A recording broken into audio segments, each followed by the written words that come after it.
Thank you, and let me also thank the rapporteurs for their excellent work. Indeed, we need a holistic approach. People have said that.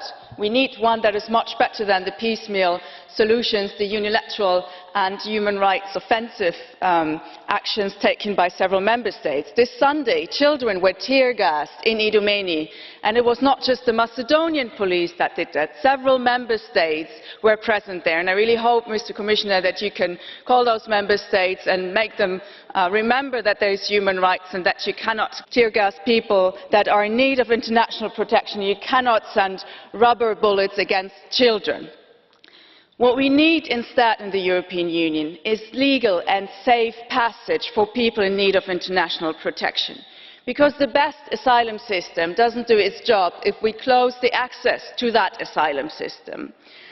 And I recognise that the Commission in the communication acknowledges this problem, but I think we need concrete and we need binding proposals for that, so that all Member States are obliged to offer that legal access, because way too few governments in the Member States are willing to welcome refugees. But it is our duty, our international obligation, to open the doors for those people in need. We also need common standards for asylum rules, but we also need better standards for asylum rules.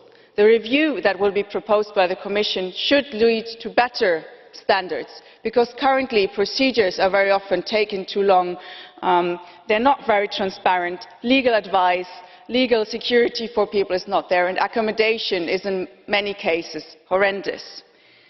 Very crucial is the issue of distribution, and many colleagues have mentioned that. The European Union is based on solidarity, and solidarity should also be reflected in an allocation key that we urgently need to have all Member States participate in receiving asylum seekers and dealing with their claims.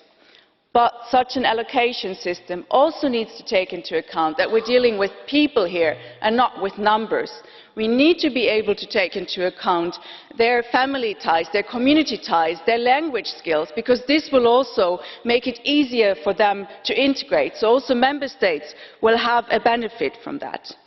And indeed, integration is key. For that, I think we need to find common rules. And fighting the causes for why people have to flee.